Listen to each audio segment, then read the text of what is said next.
cabeça.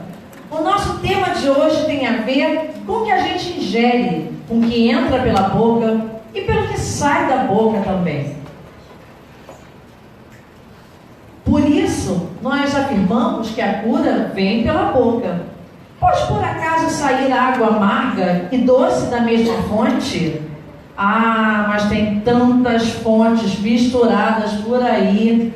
Tem a boca da mãe, que só diz pra gente coisas lindas. Eu não te disse, eu não falei pra você não ir, tá vendo? Olha, enquanto estiver debaixo do meu teto, quem manda aqui sou eu.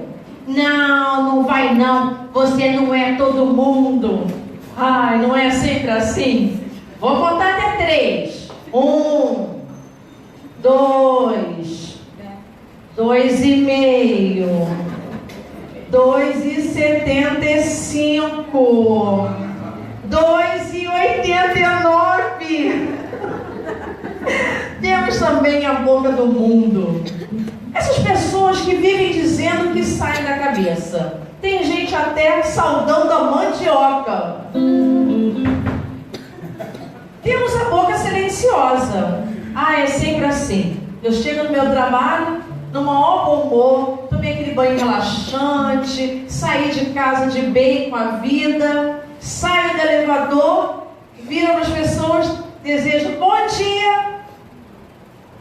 Ninguém responde. Tem também boca que não sai nada, água doce não, é só água amarga mesmo. Tem uma atriz, que já até morreu, que de cada 10 palavras, 15 eram palavrões. E você? Por acaso já acordou algum dia com dor de barriga? Ah, provavelmente foi que entrou pela sua boca na véspera alguma coisa que não estava muito fresca ou meio pesada. E já acordou com aquela dor de dente? Ou então com dor nas costas por ter repetido aquele exercício, aquela postura errada? Então, queremos hoje no De Papo com a Cissa convidados especialíssimos. A querida Eliane Werner, Cláudia Freitas, Elaine Cunha e, como momento especial, Silvana e Leonardo, que graças a Deus não é dupla sertaneja, para nossa alegria. Ela é poderosa, filha de vice-presidente, nascida na Tijuca, mas atualmente mora em São Gonçalo. E ela usa uma máquina do terror para nos curar. Vem cá, Eliane Werner, vamos conversar.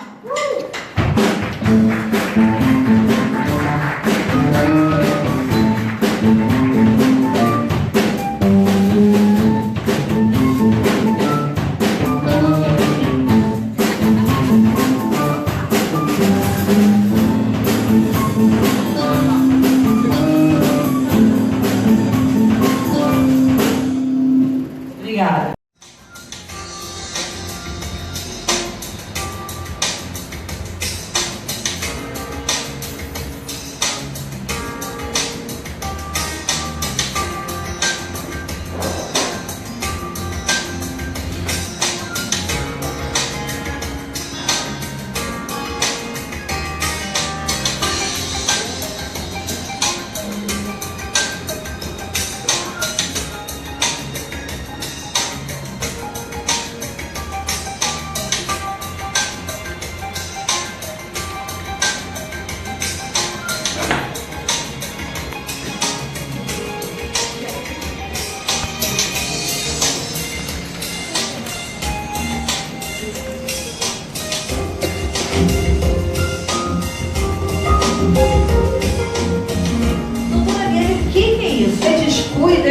Não é preguiça de escovar o dente.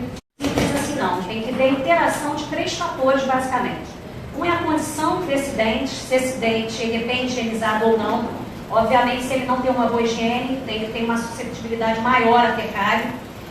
A questão da própria imunidade do nosso organismo, tem a ver também com o dente, do nosso organismo. Se você está com uma baixa de imunidade, você tem uma chance maior de ter cárie. A quantidade de saliva, porque a saliva é uma proteção, pessoas que têm a boca seca, ela tem uma propensão maior. Então, na verdade, quando você junta essas características com uma alimentação à base de carboidrato e açúcar, e além disso, você tem uma quantidade de microbiota, que são as bactérias, né, causadoras da cárie, que são os Streptococcus mutans, né, que são um tipo de bactéria causadora da cárie, da colônia, né? E aí você tem esses fatores interagindo, aí sim você vai ter a doença cárie, que a cárie é uma doença, tá? Que armas nós podemos usar para combater essa doença? Então, basicamente, a gente deve, o paciente de uma forma geral, né, nós temos que estar visitando o dentista regularmente, a gente fala de 6 em 6 meses, para o dentista estar acompanhando, né, fazer uma avaliação da cavidade bucal como um todo, não só de cárie, mas de problema de doença gengival como um todo, e de outras doenças que afetam a boca, como o câncer bucal também. E durante o dia, né, a gente tem que tomar cuidado com o que a gente vai se alimentar, evitar alimentos à base de carboidrato e açúcar, né, que depois a doutora Cláudia, como nutricionista, vai falar melhor sobre isso. E ter um cuidado maravilhoso com a higiene, né? E tem dentista que fala que tem que escovar o dente 3 vezes por dia. Não, não é bem assim. Você tem que escovar o dente toda vez que você comer ou beber alguma coisa, com exceção de água. E não é só escovar, você tem que usar o fio dental, porque a escova de dente ela não limpa entre os dentes. Fazer uso de um bom antisséptico bucal, fazer bochecho, isso é fundamental. E visitar o dentista, fazer limpeza periódica, aplicar flúor, para deixar o dente mais resistente aos micro-organismos. A cárie ela pode fazer mal ao corpo, não só ao dente? Sim, ela pode penetrar na corrente sanguínea, o nosso corpo ele é entremeado, né? De artérias e veias que são interligadas, e como a gente viu ali no vídeo, dentro do dente a gente não tem só o nervo. Quando as pessoas falam, vou fazer o canal e fala que vai tirar o nervo, não é só o nervo que se tira. Ali tem vasos sanguíneos que se comunicam com o nosso corpo de uma forma geral. Então, uma infecção, quando chega na parte mais interna do dente, a ponto de haver a necessidade de fazer um canal, essa bactéria ela pode perfeitamente entrar nessa corrente sanguínea e a pessoa ter outros problemas sérios, como endocardite bacteriana, que é muito comum, e até ter uma septicemia. O paciente pode ter uma infecção generalizada, ir para o CTI e levar ao óbito, realmente. Levar ao óbito. A minha pergunta seguinte seria essa. Sim. Quer dizer que o descuido da nossa saúde pode levar à morte. Tem dados sobre isso? Tem. O que acontece? Pela internet, eu já vi alguns casos, o último caso agora recente, em abril desse ano, foi daquela modelo Renata Banhara, que ela foi internada no CTI, uma lesão cerebral grave, um abscesso causado por um tratamento de canal, né, que ela fez há um tempo atrás. Aquele canal, ficou com resquício de lesão ali, porque o canal, nem sempre, né, um tratamento de canal é a solução para um problema infeccioso no dente. Muitas vezes você tem que retratar um canal, muitas das vezes aquele retratamento não dá certo, você tem que fazer uma cirurgia e às vezes perder o dente. Então as pessoas acham assim, eu fiz canal, eu estou livre de qualquer problema. Não é bem assim. Então assim, a melhor solução é a prevenção. Nós temos que prevenir, visitar o dentista, cuidar para evitar que aquela infecção chegue no grau extremo e de problemas em outras áreas do corpo, né? Gerando problemas graves até a morte. Né? Já conhece alguém que tenha acontecido? Algum paciente seu? Sim, eu já soube de alguns casos, e o último recente foi de um pastor lá na minha cidade, na igreja congregacional. Eu fui chamada pela esposa dele no hospital, eu levei um susto muito grande. A esposa dele, inclusive, foi vice-prefeita da nossa cidade na última eleição, e ela, a paciente nossa, a filha dela também, minha paciente, e aí ela me ligou apavorada que o marido estava internado no CTI, e a causa da lesão que ele tinha tido a nível cerebral, tá? Uma infecção no cérebro que gerou um AVC, tinha origem no dente, um canal que ele tinha feito. E ela me chamou. Doutor Roberto, tem uma hora para amanhã? Dá o quê? Às 10? Não, continuando. Foi sério. E aí ela me chamou porque os médicos queriam parecer meu, né? Eu fui lá, muito embora não tivesse uma parede de raio-x para estar avaliando o caso, né? Mas eu avaliei clinicamente, conversei, porque aí o paciente já não estava mais no CTI quando eu cheguei lá. E aí eu vi que realmente ele tinha dentes abertos. Região de molar superior, esses dentes posteriores, superiores, são muito sérios, porque eles têm contato com o seio maxilar, essa área vazia que nós temos, que é onde dá a sinusite, e é um caminho muito fácil para a bactéria chegar ao cérebro. E esse paciente, ele teve AVC, primeiro ele desmaiou, teve perda de consciência, ele foi levado para o hospital às pressas, ele teve paralisia numa parte do rosto, teve convulsão, isso tudo no CTI. Aí começaram a fazer uma bateria de exames e descobriram que ele estava com abscesso a nível cerebral. E aí ele queria uma avaliação do dentista para saber se realmente tinha a ver com aquele. E ele tinha alguns dentes, eu acho que eram 2, se não me engano, superiores, um inferior com lesão, dente aberto, quer dizer, uma porta de entrada para a bactéria entrar. Nossa, então é muito grave, as pessoas não têm noção. Infelizmente, ele veio a falecer não disso, né? Ele acabou saindo do hospital na época, foi para o meu consultório, ele fez tratamento de canal lá, ele virou paciente da gente, porque ele não tinha aversão a dentista, o que não adianta, né, gente? Quer dizer, quanto mais se foge, não pode. A melhor arma é a prevenção, é visitar um profissional de odontologia especializado, fazer limpeza a cada 6 meses, fazer uma boa avaliação, e um bom profissional, ele vai fazer uma boa anamnese, ele vai perguntar o teu histórico, ele vai perguntar os problemas que você tem, porque problema, tá, que pode levar a óbito não é só infeccioso, não é de ordem de bactéria só. São vários problemas. Às vezes o paciente, por exemplo, o dentista vai passar uma medicação, o paciente é alérgico. Se o dentista não perguntar, na própria anamnese, na avaliação, se ele tem alergia a algum medicamento, ele passa uma droga que tem alguma substância que o paciente é alérgico, ele pode vir a óbito na tua cadeira. Eu fiquei uma vez com orelhas de dumbo por causa de um cicladol. A minha próxima pergunta, então, seria quais são os cuidados para manter a saúde bucal em condições? Então, já está respondida. Prevenir, visitar o dentista regularmente, que seria de quanto em quanto tempo? Olha, normalmente de 6 em 6 meses é o ideal, mas para paciente que tem problema periodontal, que a gente diz que é problema gengival, sangramento espontâneo, perda óssea, mobilidade nos dentes, a gente aconselha procurar um periodontista, que é o especialista nessa área, porque o problema gengival ele também é sério. Existem dados importantes associados ao aumento do colesterol ruim, o LDL, associado a pacientes que têm problema periodontal, gengival, perda óssea, isso tudo. Então, assim, é importante, esses pacientes periodontais, a periodontista normalmente aconselha de 3 a 4 meses a visita, não de 6 a 6 meses. Foi um prazer tê-la conosco, recebi aqui a doutora Liana Weber. Igualmente, foi um prazer. Obrigada pela sua disposição de estar aqui, falar sobre esse problema gravíssimo.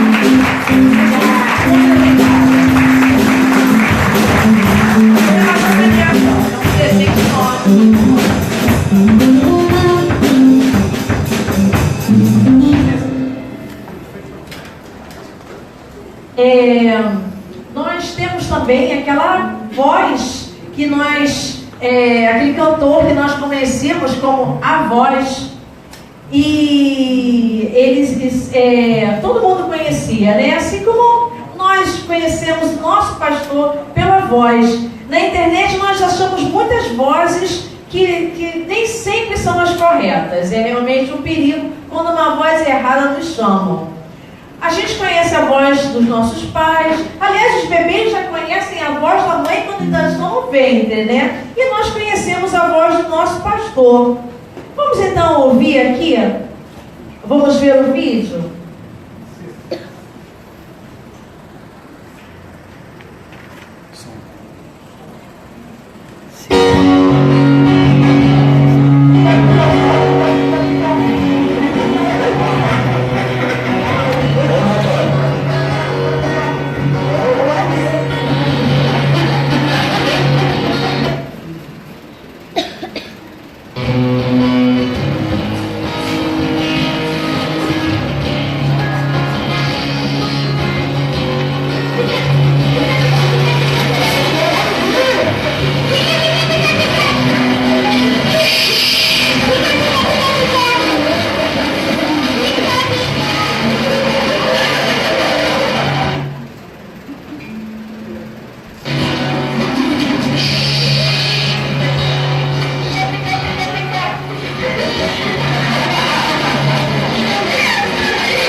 nos fala ao coração.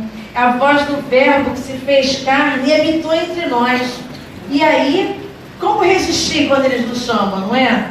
Respondeu Jesus: já vou, disse, e não credes. As obras que eu faço em meu nome testificam ao meu respeito. Mas vós não credes, porque não sois minhas ovelhas. As minhas ovelhas ouvem a minha voz. Eu as conheço e elas me seguem. Eu lhes dou a minha vida, a vida eterna, elas jamais perecerão. Em Mateus 10, 25 a 28. Então vamos aqui ser abençoados pela voz de Léo e Silvana.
tempo, sempre nos ensinando como viver bem a partir da nossa alimentação. Mas antes vamos dar uma olhadinha na tela?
Viver Mais, vamos convidar a doutora Cláudia. Vem para cá, Barbie.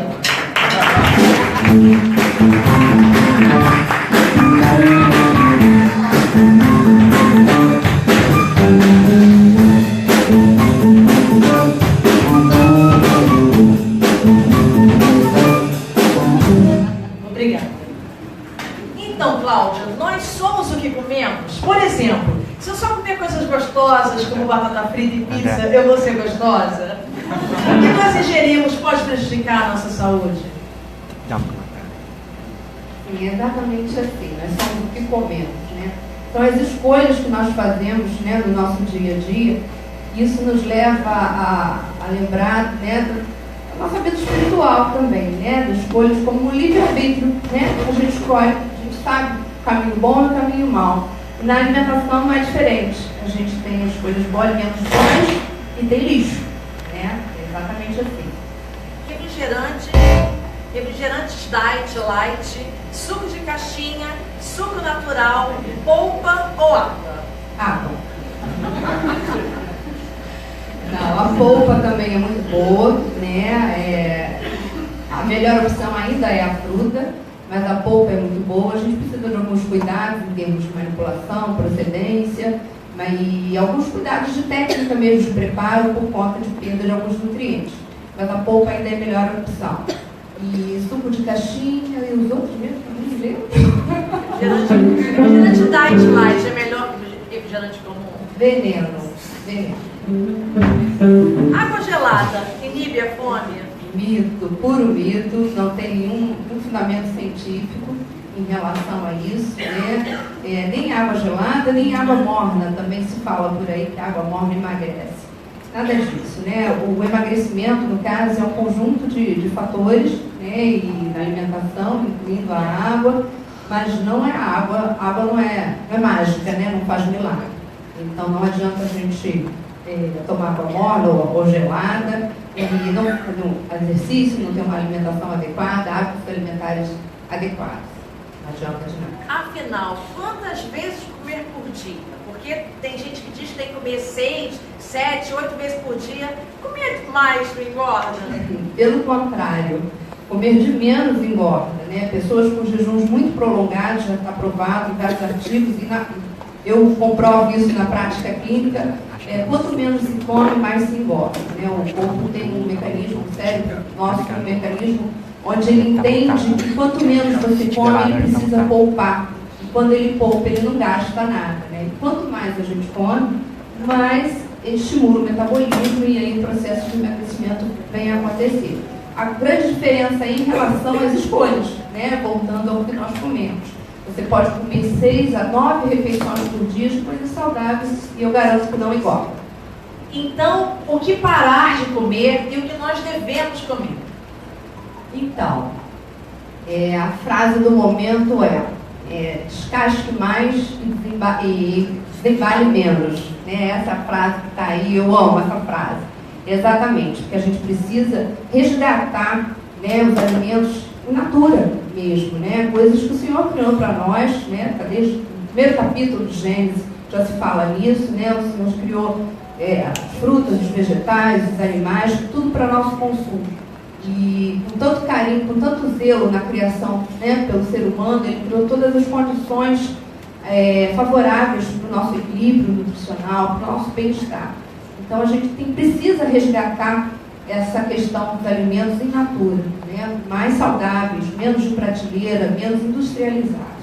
Isso é realmente um grande veneno e cada vez mais a gente está comprovando isso, né? A mídia está mostrando o tempo todo e em estudos cada vez se confirma mais o grande veneno e a causa de muitas doenças. O senso comum dizem que tem 3 pós brancos que fazem mal para a saúde. Ou a gente descarta que é droga ilícita mesmo. Mas e o sal e o açúcar? É o vilão? Como usar e quanto? Então, o sal e o açúcar, na verdade, tudo na alimentação não tem vilão ou não vilão. Eles não são os mais favoráveis, mas a questão é exatamente o excesso. Né? Tudo em excesso é ruim. E na alimentação, a gente precisa ter moderação em tudo, até na água. Né? Embora a água seja super saudável, maravilhosa, mas água demais afoga. Né? É verdade, afoga. Então a gente precisa ter um certo equilíbrio, né? Em tudo mesmo, inclusive no sal e no açúcar. Não precisa ser totalmente zerado, mas com equilíbrio, excesso nunca. Esses sais que agora estão na modinha, sal rosa do Himalaia e açúcar demerara, esses nomes diferentes, fazem diferença na nossa alimentação? Fazem diferença, mas não são para ser de uso contínuo. O que acontece agora é que as pessoas estão usando tudo que é moda, né, que é modismo, as pessoas mandam bravo, mas não é por aí. Por quê? O sal do Himalaia, por exemplo, tanto o açúcar demerara também, eles têm mais nutrientes do que os produtos refinados. Então eles são mais saudáveis em função disso. Eles não foram processados e têm mais nutrientes. mas eles não têm o iodo, que faz parte do sal iodado, sal refinado. E por isso que não se deve usar somente o sal do Himalaia, por conta até da tireoide, né? Nossa glândula, nós temos essa região e que precisa de iodo, né? E muitas doenças estão aparecendo aí de tireoide em função da falta do iodo. Nós temos aqui ainda um vídeo.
Refrigerante nem pensar, né? Veneno. Pensar que tem mãe que coloca na mamadeira do filho, escolinha, creche, que coloca na festinha das crianças. Olha a chupeta. A biogênese é uma hipótese segundo a qual os seres vivos poderiam originar-se contínua e espontaneamente de matéria não viva. Geração espontânea. O mundo, o sol, todos nós temos uma relação. Ao acaso, do nada o mundo foi se juntando e nasceu o homem. É isso mesmo? Eu queria que você falasse um pouco da relação da vitamina D e com aquela estrela bem distante de nós. Da mesma forma, né, que o Senhor criou os alimentos, né, Ele também teve o cuidado, o zelo conosco de criar o Sol e a Lua. Isso faz parte do nosso relógio biológico, né? E controla o nosso relógio biológico. Além disso, né, comentar assim, da importância, né, da criação. Eu estou resgatando a criação porque foi uma das coisas que mais me encantou quando eu decidi, né, a minha profissão e investir na minha profissão. Por exatamente perceber a preciosidade, né, o carinho que o Senhor teve conosco em dar coisas específicas, desde os alimentos específicos para cada órgão, para cada doença, percebendo que o alimento ele faz a prevenção, ele nutre, ele equilibra e ele cura. E com o sol não é diferente, né? Embora a gente esteja falando dos alimentos, o sol e a lua não são diferentes. O sol ele tem a capacidade de nos transmitir a vitamina D, que ela é responsável pela captação do cálcio no osso, né? E hoje em dia está se tornando aí uma epidemia, né? Cerca de 80%, se não me engano, da população tem deficiência de vitamina D, né? Então a gente precisa estar fazendo uma suplementação, precisa estar ingerindo mais alimentos ricos em vitamina D, porque o mundo moderno está permitindo que a gente esteja cada vez mais deficiente, né? gente passa muitas horas em ambiente fechado, precisando de filtro solar, com certeza, não vou entrar nessa questão, mas cada vez se perdendo mais a captação de cálcio no osso, né? E a lua também tem o seu papel importante, né, nesse ciclo biológico, porque à noite a gente precisa, quando no apagar das luzes, a gente precisa não, a gente tem uma série de hormônios em atividade, hormônios que são liberados e que favorecem a questão do crescimento, favorecem o sistema nervoso, enfim, tem uma série de benefícios na nossa saúde. Então a natureza é perfeita, né, e feita com muita propriedade para o nosso Criador. Agora uma última pergunta. Como pessoas, e principalmente como cristãos, por que cuidar do corpo? É bacana essa pergunta. Por que cuidar do corpo? Nós cremos, nós todos, que nosso corpo é templo do Espírito Santo, né? E exatamente percebendo, né, como eu coloquei há pouco, né, tanta preciosidade que o Senhor teve, né, na criação, em particularidades, né? Vocês um dia vão ter a oportunidade de ver, vocês percebem até alguns alimentos específicos para cada órgão, né? E alimentos que têm até semelhança física, né? Com os olhos, com o coração, com os rins. E essa preciosidade, né, nos faz ter total reverência ao Criador, no sentido de manter, nós temos a responsabilidade, o compromisso em manter a nossa saúde. Deus nos fez saudáveis, né? E nosso papel aqui é manter essa saúde, cuidar, preservar. Seria um insulto, eu acho, ao Criador, né, não cuidar. E aí eu sempre pergunto, até inclusive no consultório, os pacientes, vocês colocam gasolina adulterada no seu carro? Ninguém coloca, né? Mas bebe Coca-Cola, comem lixo, dão lixo aos seus filhos, dão lixo, né? Dão alimentos adulterados aos seus filhos, aos seus netos, ingerem isso. Então, um dos principais motivos que a gente precisa comer bem, cuidar do corpo, é preservar o que a gente tem de mais precioso. E o corpo foi feito para adoração, para honra e glória também do Senhor, né? Então eu vejo que a gente precisa estar bem, fisicamente, emocionalmente, espiritualmente, né? Saúde é isso.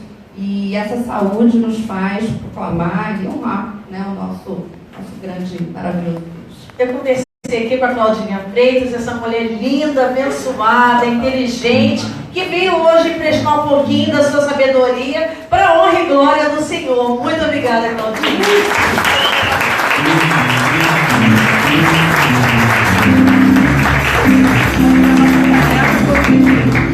De palma com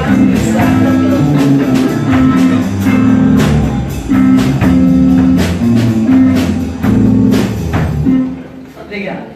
Ela veio de longe para falar aqui para a gente hoje, para conversar conosco. Ela é fisioterapeuta, mestre em neurofisiologia, quase que não sai, pelo FRJ, e também é líder na igreja Sara Nossa Terra, do Anil. Elaine Cunha, vem cá.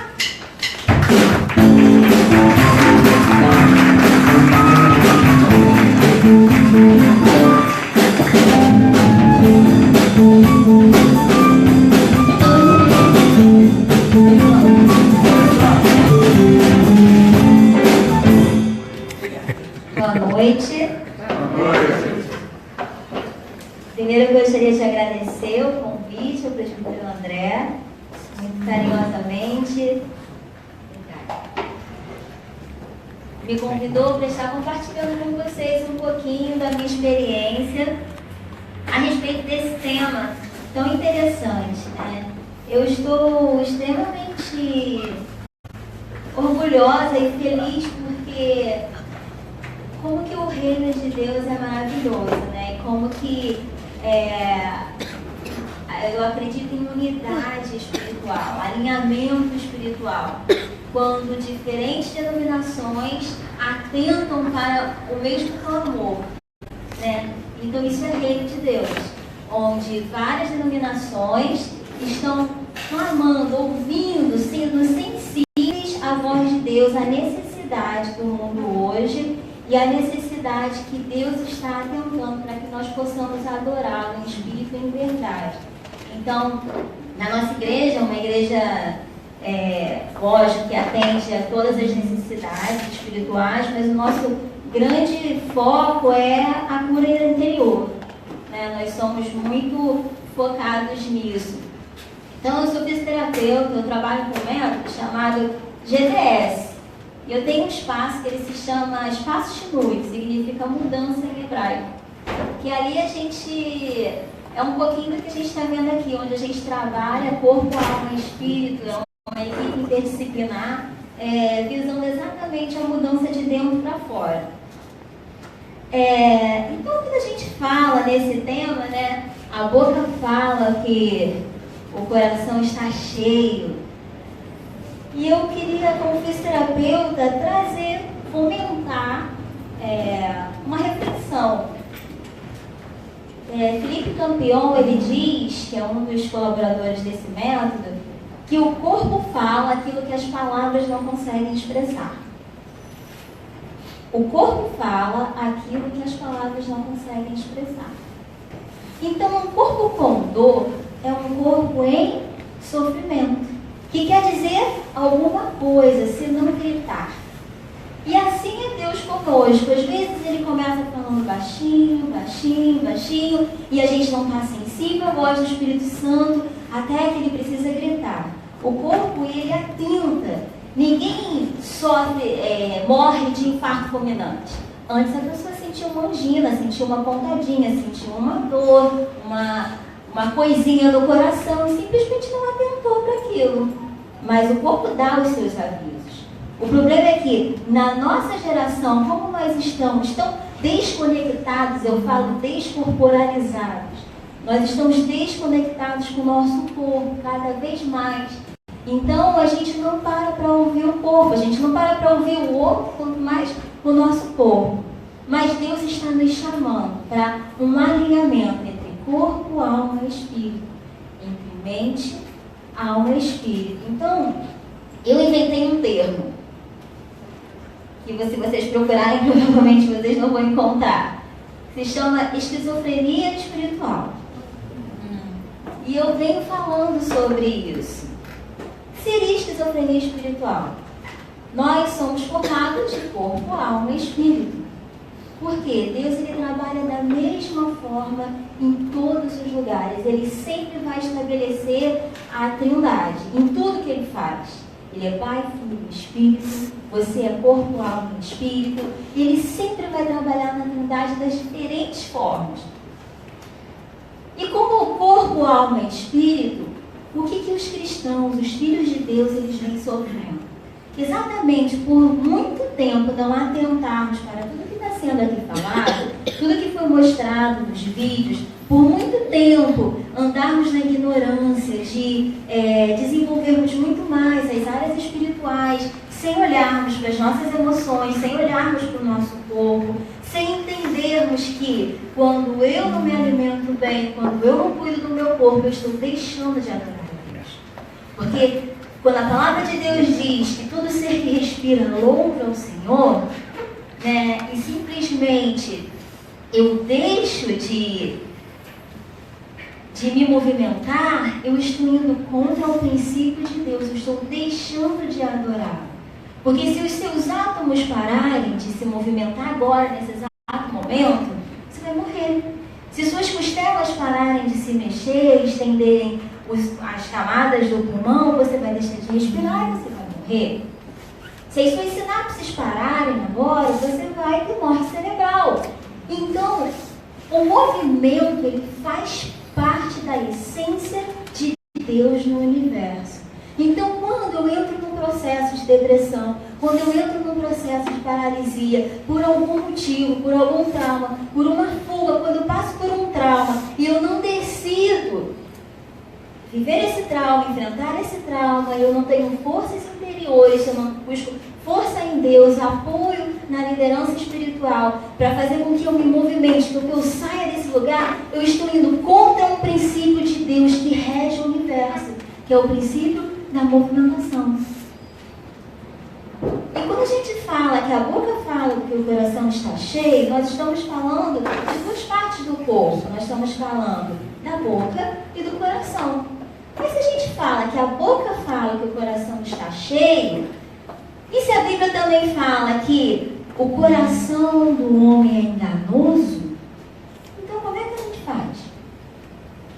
Se a boca fala que o coração está cheio, e o coração do homem é enganoso, significa o quê? Então eu só vou falar besteira? Se o coração é sempre enganoso e a boca fala que está cheio o coração, como é que eu resolvo isso? Quem alimenta o seu coração? Então a gente tem que ir nas causas.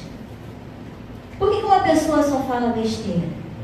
Se a boca fala que o coração está cheio e aquela pessoa só fala besteira, o coração dela está cheio de besteira. Então nós temos que ir aonde? Na fonte. Quem alimenta esse coração?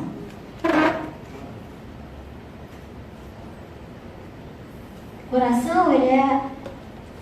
Alguns estudos mostram que o coração, ele é o sentido figurado de quem? Da alma. Então, se a boca fala que o coração está cheio, existe uma conexão muito grande com a minha alma. E se o meu coração é enganoso, e eu estou falando coisas que vão contra os princípios da palavra de Deus, como anda a minha alma? E lá no laboratório, é da UERJ, a Juliana é doutora também, minha amiga lá do laboratório, e também é membro lá da nossa igreja. Nós temos um professor que ele é espetacular, muito dinâmico, muito didático, e ele costuma falar, tem algum pedagogo aqui? Não? Tem? Não, os pedagogos, ele sempre pede desculpa para licença, perdão de antemão aos pedagogos, porque ele fala assim, como é que um cérebro entende que ele aprendeu alguma coisa? O pedagogo, ele vai todo, né, com a filosofia do aprendizado, as metodologias, as vivências, as experimentações, né? Eu tenho essa veia extremamente da experimentação. Mas ele fala assim, que ele precisa lembrar de algo, ele entende que ele aprendeu alguma coisa quando ele entrou em contato. Ele entrou em contato com aquela informação, houve uma deformação, ele aprendeu alguma coisa. Mas como é que o cérebro entende que ele precisa lembrar disso? Como que o cérebro diferencia o que precisa ser lembrado do que precisa ser esquecido? Repetição. Exatamente. A repetição. Quanto mais eu repito uma coisa, mais o meu cérebro seleciona aquilo como algo importante. Logo, ele vai lembrar daquilo. Então, como é que a boca fala que o coração está cheio? E como é que uma pessoa só fala besteira conhecendo a palavra de Deus? Como que isso acontece? Como desconectar assim da essência do nosso Pai, das coisas do reino? Através da repetição. Se eu só penso nos meus traumas, se toda hora eu lembro daquilo que me aconteceu, se toda hora eu lembro de fulaninho que me decepcionou, que eu me decepcionei com ele, se toda hora eu lembro de fulano que falou, de ciclano, de Beltrano que falou, de Beltrano, se toda hora eu fico gastando tempo pensando se fulano está com a unha vermelha, verde, amarela ou bege, se ela está com a saia acima do joelho, abaixo, se ela chegou atrasada, se ela não chegou, eu não sei quais são as coisas que acontecem aqui, ou se só acontece lá. Aqui acho que não acontece essas coisas não, né?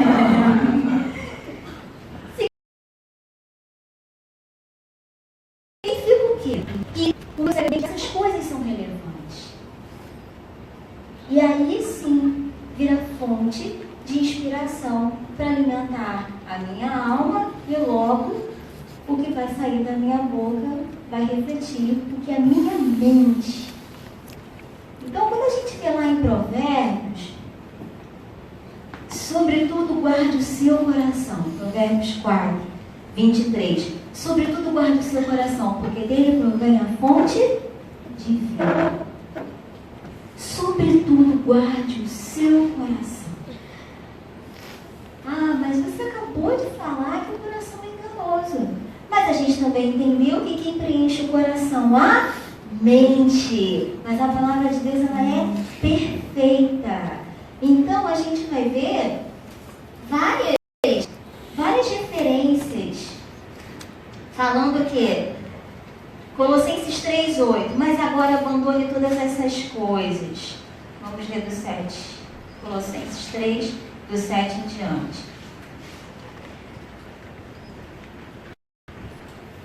Vou ler a partir do 5.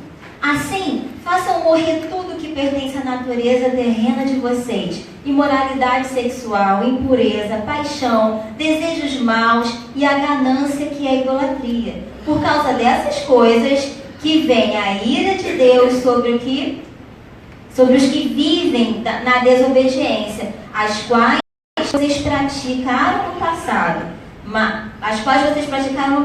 quando costumavam viver nelas. Significa o quê? Que a ira, ela vem através da desobediência. Óbvio que todo mundo aqui sabe que a gente pode se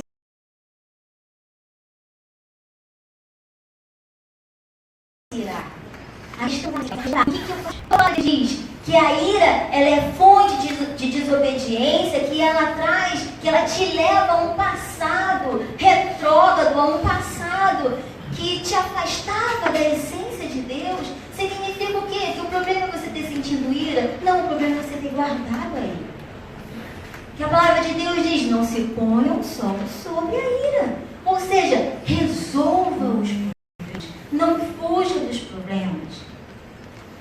Então, quando a gente pensa, a boca fala que o coração está cheio, quando a gente pensa que o corpo fala aquilo que as palavras não podem expressar, o que o seu corpo tem falado? O que o seu corpo tem falado? O que você fala mesmo calado? Nós falamos o tempo inteiro. Eu acho que as pessoas, elas perdem tempo falando besteiras. E falar besteira não é só falar pornografia. Um dos grandes choques culturais que eu tive no laboratório foi porque eu entrei muito mais velha, lá eram meninos, né? Eu tenho 38 anos, resolvi fazer o mestrado, já tinha 30 e pouco, e lá eram meninos. Hoje em dia todo mundo tem doutorado com 20 anos de idade, né? Então, eram meninos, mas assim, um dos grandes choques culturais que eu tive foi porque, assim, a gente imagina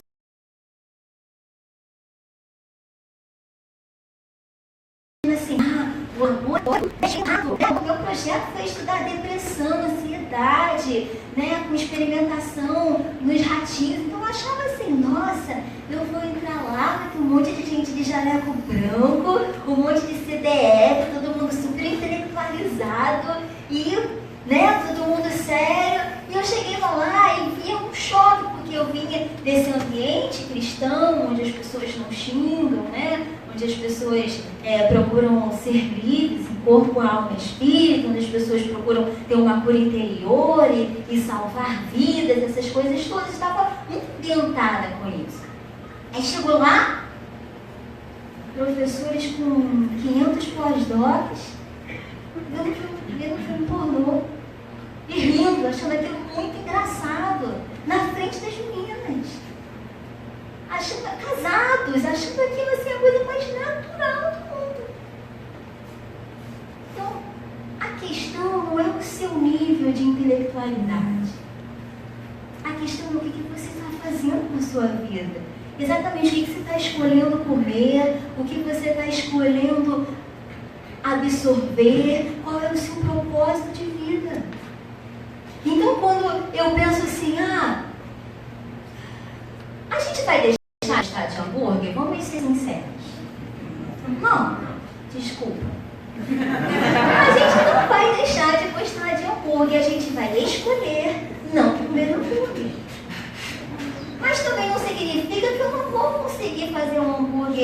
fit super gostoso.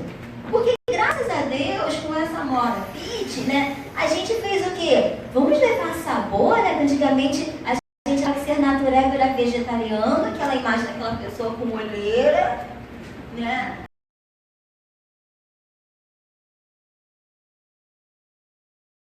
Cabelo todo esmilinguido, elementos extremamente saborosos, né? Hoje mesmo, meu almoço com escondidinho de batata doce, com um mix lá de semente, que a minha nutricionista passa, extremamente saboroso. Então eu acho que com as coisas de Deus é a mesma coisa.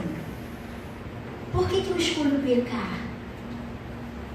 Porque pecar é ruim.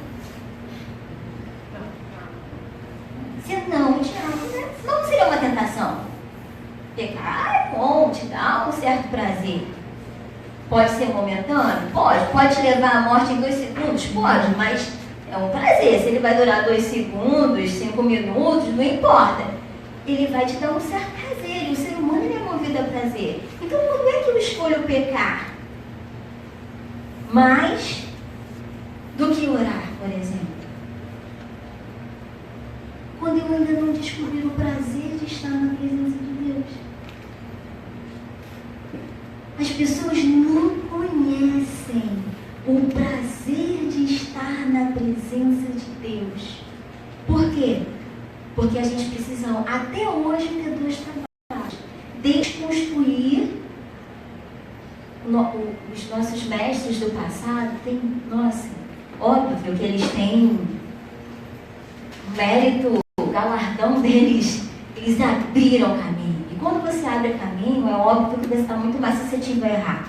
Quando você vem depois, você já vem melhorando o que foi aberto. Então, eles abriram caminho, eles têm o mérito deles, eles abriram caminho. Mas em compensação, eles erraram mais também.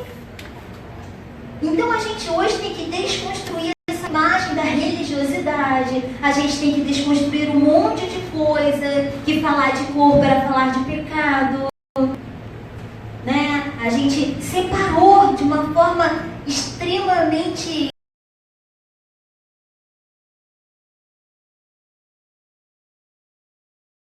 ignorante, mas separando, mas nos ligamos à imagem e nos distanciamos da semelhança. Nos afastamos da essência dele. Jesus é humilde, extremamente sábio, porém humilde. O que a gente é? Ignorante e prepotente. A gente sabe, um versículo, acha que é melhor do que o outro que está no mundo. A gente acha que está mais achado do que quem está lá fora. Pior é quem está aqui dentro, está mais perdido do que quem está lá fora. Pelo menos o cara está lá fora. E quem está aqui dentro e não consegue adorar a Deus? Está mais perdido do que está ali fora. Que pelo menos o outro é que dá ignorância. O outro não sabendo. E quer criticar os políticos. Que sabem muito e não fazem nada. E nós cristãos? Que sabemos a palavra e não praticamos. Qual o temor que nós temos? Ontem eu falei isso lá para os jovens. Quando você escolhe comer hambúrguer, batata frita, ficar vendo Netflix a madrugada inteira, perdendo o seu sono, e ainda se orgulha em falar que você não gosta de fazer exercício, você está se autodestruindo. E você precisa assumir essa responsabilidade.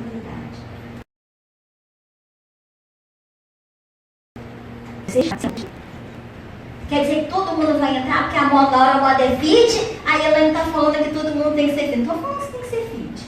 Estou falando que você tem que encontrar o seu equilíbrio dentro da sua essência. Como o seu corpo funciona? Qual é a linguagem do seu corpo? Quais são as coisas que você tem mais afinidade? Porque uma pessoa que gasta mais tempo falando besteira no WhatsApp, ela não descobriu ainda o seu propósito. Nós não podemos julgar. Ao invés de eu julgar, sabe o que eu tenho que fazer? Querido, lê esse livro aqui, ó, Uma Vida com Propósito, são 40 dias que vão mudar a sua vida. Deixa eu orar por você. Deixa eu te mostrar, olha só, eu descobri meu propósito, foi assim, assim, assado. Mudou a minha vida. Uma pessoa que perde mais tempo vendo besteira no Facebook, no Instagram, do que evangelizando, ela não sabe ainda qual é a noção do propósito dela nessa terra. Ela está perdendo os dias. E a gente precisa fazer o quê? Se você já descobriu o seu propósito, sabe o que tem que fazer? Ensinar. Esses dias eu discuti com um médico lá na minha clínica. Ele falou assim, ele viu que eu estava saindo da clínica, indo para a igreja. Aí ele não é cristão. Ele falou assim, você já vai lá, né, seu culto? Eu falei, vou. Vocês precisam, né?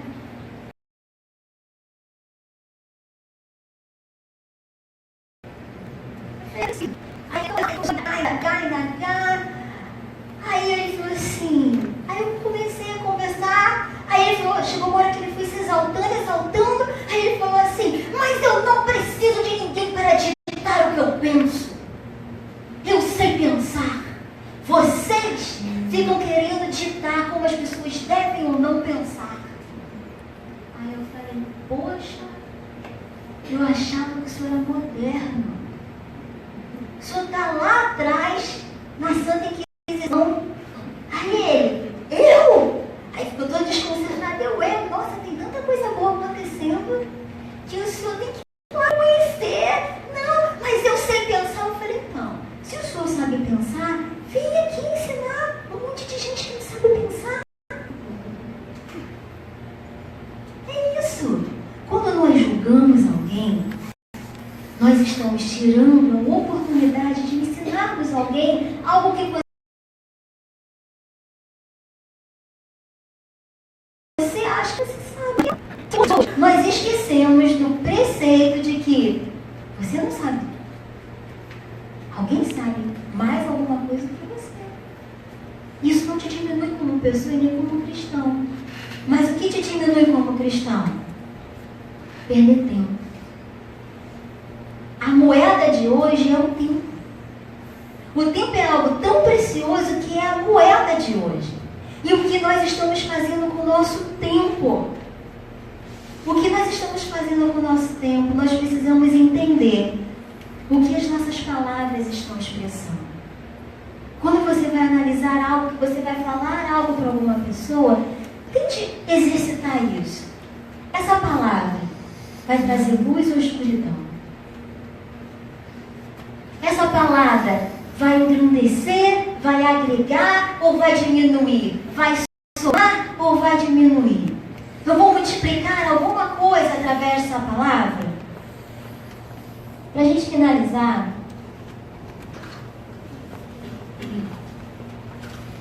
Hebreus 12 diz assim, a partir do versículo 14.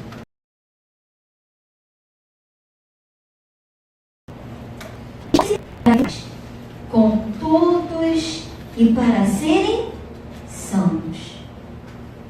Sem santidade ninguém verá o Senhor. Então a gente acha que ser santo é só não fazer sexo antes do casamento. Mas depois que eu caso, eu maltrato a minha esposa ou meu marido, eu estou fora da santidade da mesma forma. Se eu não conseguir, enquanto pai, exercer o papel de direção para esse filho, eu estou fora da santidade.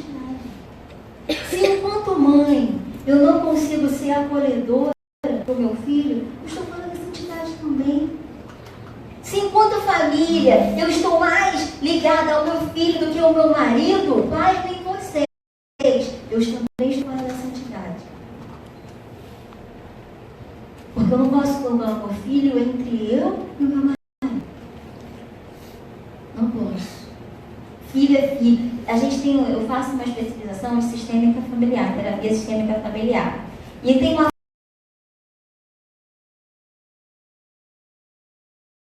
frase que é muito, muito difícil. Qual é a definição de uma família saudável? Família saudável, vocês nunca mais vão esquecer. O pai é pai, a mãe é mãe e o filho é filho. A boca fala que o coração está cheio. O que você tem falado para os seus filhos? O que você tem falado para os seus filhos com as suas atitudes, com os seus comportamentos? Filho, não pode beber refrigerante. Mas você faz o suco para o filho e bebe 2 litros de refrigerante. Filho, tem que comer verdura. Seu prato está cheio de batata frita e forçando o filho a comer brócolis. O que você tem falado? O que as suas atitudes têm falado?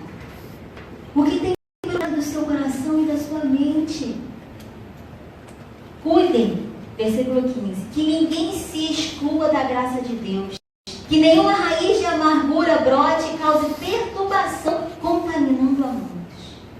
Gente, isso é a palavra de Deus. Cuidem que ninguém se exclua da graça de Deus.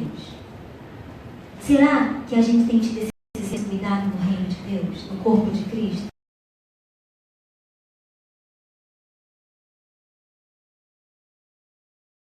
Será que tendo cuidado aqui, nem amargura brote e cause perturbação, contaminando a muitos? É uma fofoquinha aqui, que brota, que o inimigo ele usa essa mesma estratégia há 500 bilhões de anos e funciona até hoje com toda a modernidade. A fofoquinha vem e vai se espalhando, se espalhando, se espalhando, raiz de amargura. Que não haja nenhum imoral ou profano como Esaú, que por uma única refeição vendeu seus direitos de herança como filho mais velho. Como vocês sabem, posteriormente, quando quis herdar a bênção, foi rejeitado e não teve como alterar a sua decisão, embora buscasse a bênção com lágrimas. Vocês não chegaram ao monte que se podia tocar e que estava em chamas, nem as trevas, a escuridão, nem a tempestade, ao soar da trombeta e ao som de palavras tais que os ouvintes rogavam que nada mais possível estava sendo ordenado. O que nós precisamos entender? Nós precisamos cuidar da nossa mente, da nossa alma e do nosso espírito. A esquizofrenia espiritual, sabe o que é? Minha alma está ligada ao passado, cheia de pendenga de quando eu tinha 6 anos de idade e não resolvi. Meu espírito doido para adorar a Deus e buscar a glória. E o meu corpo perdido. Sabe quem obedeceu? Esquizofrenia, muitas vozes. Eu preciso alinhar o corpo, a alma e o espírito. Os 3 falando a mesma coisa. A sua boca vai falar o que sua mente pensa e o que seu espírito anseia. Os 3 juntos por um só propósito: engrandecer o nome do Senhor Jesus em todas as coisas. Amém?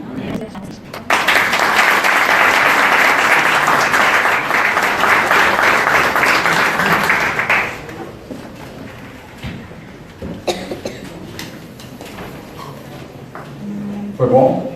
Sim. Você foi embora.